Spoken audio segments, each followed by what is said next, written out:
இன்றைய சிந்தனைக்கு ஒரு ராஜா தனது போரை வென்று வெற்றி வாகை சூடி வந்துட்டு இருந்தார்.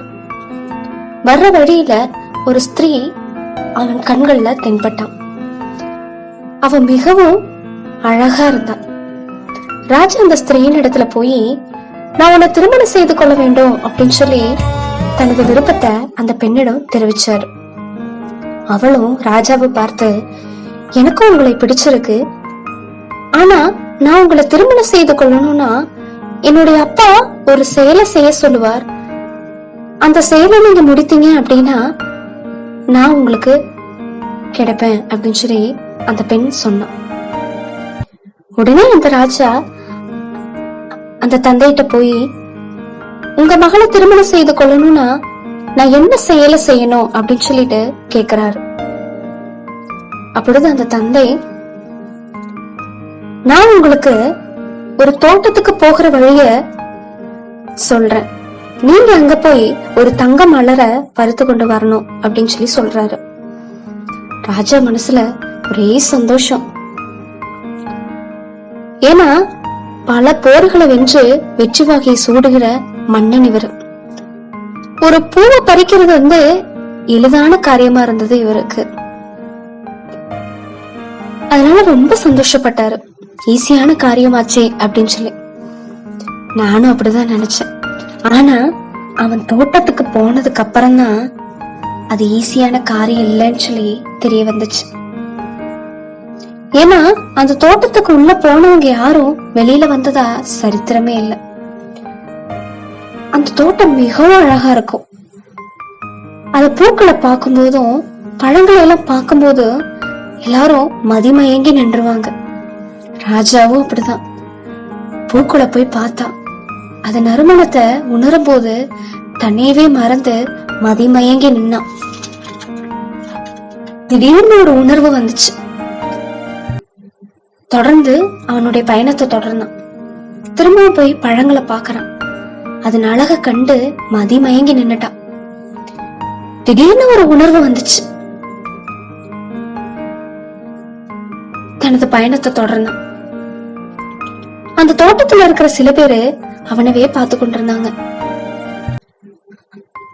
அந்த சில பேர் அப்படின்னு சொல்லி சொல்றவங்க யாரு அப்படின்னா, அந்த தோட்டத்துக்குள்ள போய் தன்னையவே மறந்து மதிமயங்கினவங்க, அந்த தோட்டத்தை விட்டு வெளியில வர முடியாதவங்க, வாழ்க்கையை இழந்தவங்க. அந்த ராஜாவையே அந்த தோட்டத்துல இருக்கிறவங்க உற்று பார்த்துக்கிட்டு இருந்தாங்க. ஏன்னா இவராவது ஜெயிப்பாரா அப்படின்னு சொல்லி உற்று பார்த்துக்கிட்டு இருந்தாங்க. ராஜாவும் பல இடங்கள்ல மதிமயங்கி நின்னுட்டு இருந்தாரு.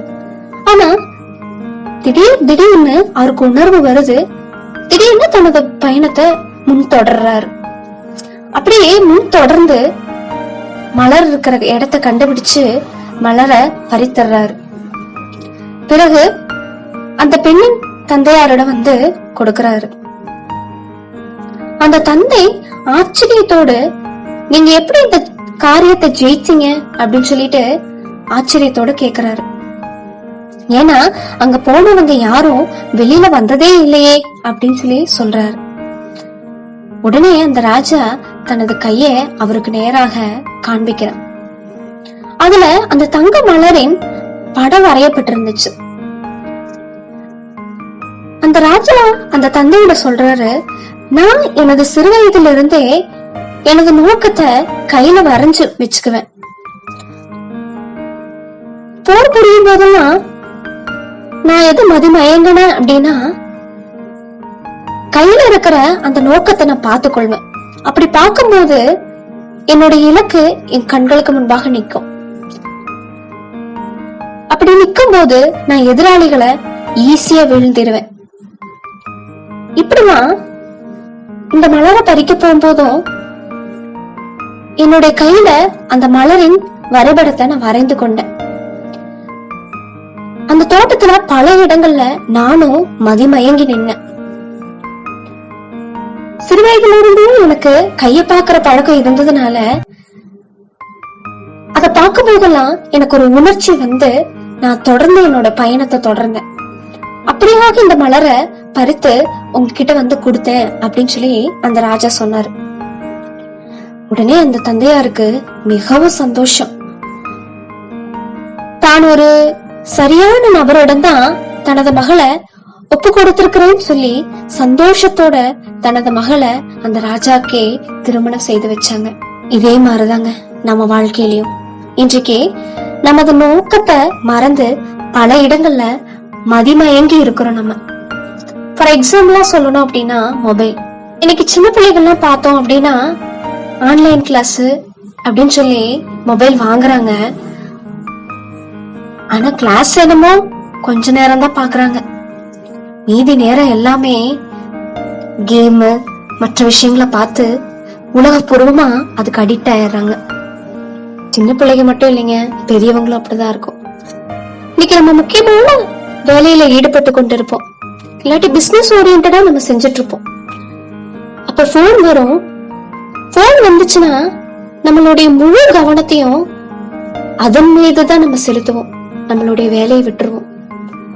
அதே மாதிரி இன்னைக்கு நம்ம பிரயர் பண்ணிட்டு இருப்போம், ஒருவேளை வேதம் வாசிச்சுட்டு இருப்போம். ஏதாவது ஒரு போன் வந்துச்சுன்னா உடனே அந்த வேத வாசிப்பு ஃபுல்லா அந்த போன் மேலதான் இருக்கும், அந்த பிரேயர் ஃபுல்லா அந்த போன் மேலதான் இருக்கும். யாரு கூப்பிட்டுருப்பா, என்ன விஷயமா இருக்கும், யாரா இருக்கும் அப்படின்னு சொல்லி அந்த போன்ல தான் அந்த முழு கவனமும் இருந்திருக்கும். இப்படிதான் பல விஷயங்கள நம்மளுடைய நோக்கத்தை இழந்து நம்ம மதிமயங்கி கொண்டு இந்த பூமியில வாழ்ந்துகிட்டு இருக்கோம். வேதம் மிக தெளிவா சொல்லுது, நான் உனக்கு குறித்திருக்கிறதை நிறைவேற்றுவேன் அப்படின்னு சொல்லி. நான் உனக்கு குறித்திருக்கிறதை அப்படின்னு நம்ம வாசிக்கும் போதே தேவன் உனக்கு ஒரு திட்டத்தை குறித்திருக்கிறார், தேவன் எனக்கு ஒரு நோக்கத்தை குறித்திருக்கிறார் அப்படிங்கிற ஒரு விஷயம் நமக்கு தெளிவா புரிய வருது. அப்போ நமக்கு ஒரு நோக்கம் இருக்கு அப்படிங்கிறது நமக்கு தெளிவா புரியுது. நம்மளுடைய நோக்கம் என்ன? நம்ம பரலோகத்தை செஞ்சடையணும், நித்திய ஜீவ வாழ்க்கைய சுதந்திரத்துக் கொள்ளணும். இதுதான் நம்மளுடைய நோக்கம். தென் ஆண்டவருடைய குணத்தை பிரதிபலிச்சு அவருடைய அன்பை மற்றவங்கள்ட்ட ஷேர் பண்ணணும். அதுதான் நோக்கம்.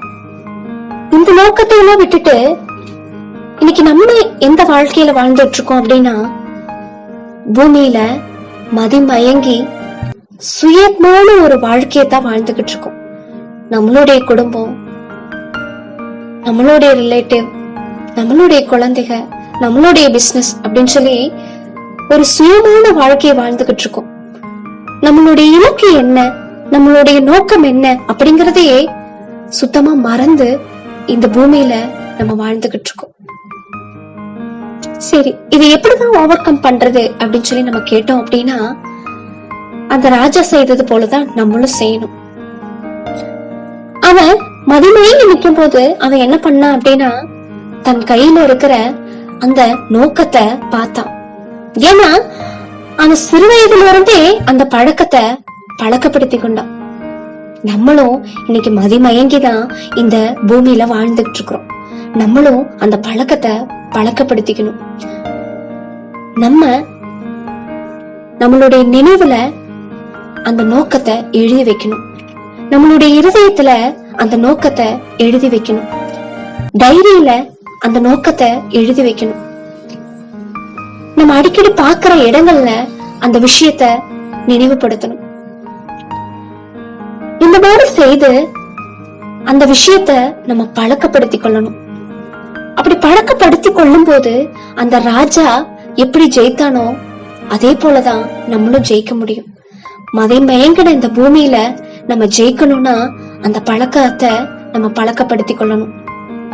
அப்படி பழக்கப்படுத்தி கொள்ளும் போது கண்டிப்பா நம்மளுடைய இலக்க நம்ம அடைந்து கொள்ளலாம். பரலோக வாழ்க்கைய நம்ம சுதந்திரத்துக் கொள்ளலாம். நித்திய ஜீவ வாழ்க்கையும் அடைந்து விடலாம். அப்படிப்பட்டதான பழக்கத்தை உண்டாக்குவோம். நம்முடைய இலக்கை சென்றடைவோம். ஆண்டவருடைய அன்பை பகிர்வோம். God bless you all. அனுதினமும் பெற்றுக்கொள்ள சப்ஸ்கிரைப் பண்ணுங்க, பெல் பட்டனை கிளிக் பண்ணுங்க.